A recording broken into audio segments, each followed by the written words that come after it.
Soomaaliya ayaa maanta lagaga dhawaaqay mashruuc cusub oo lagu magacaabo aada dugsiyada. Ugu yaraan 1 milyan oo caruur Soomaaliyeed ah ay helaan tayaysan oo aad u wanaagsan. meeshaas in laga bilaabo uun target gareyno 1 milyan oo arday. هاي إسكال كانوا سديان يصبحوا هذا كمان الوقت قال جاري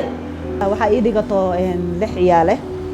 waxaana bilaabnay 2014 ilaa 15 wixii ahaay waxbarashada ilmaha aad ee ula socday aan ula soconay markii dugsiyada oo barnaamijkan uu yimid aada dugsiyada oo waxbarashada horta aad iyo aad aan ugu farxnay waayo xagga dhaqaalaha nooma saacideyneen in ilmaha kulligood waxbarasho aan wada geeno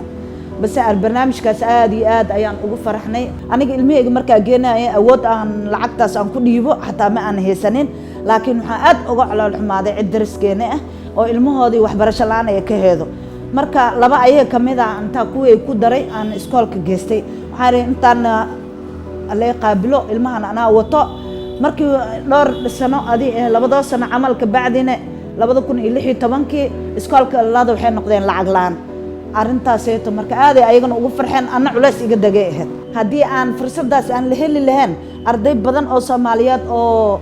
aan wax baranina magaalada buuxleed hadda laakiin ma sha Allah horumar fiican aan gaarnay oo xagga waxbarashada intaan in ka badan waa ka rajaynaynaa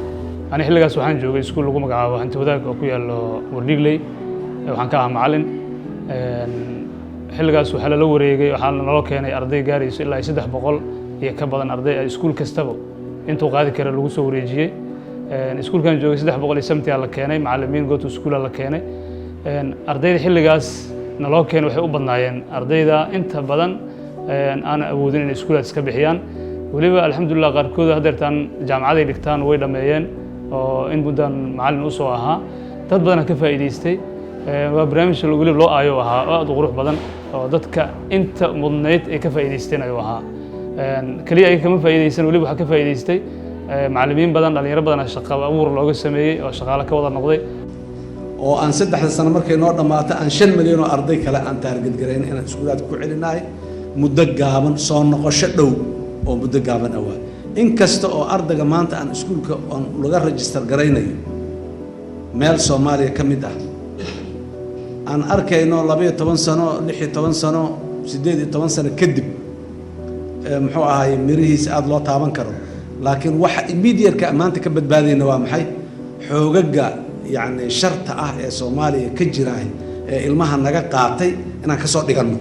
dawladani waa dawladii ugu horeysay oo bixisay waxbarasho free ah oo lacag la'aan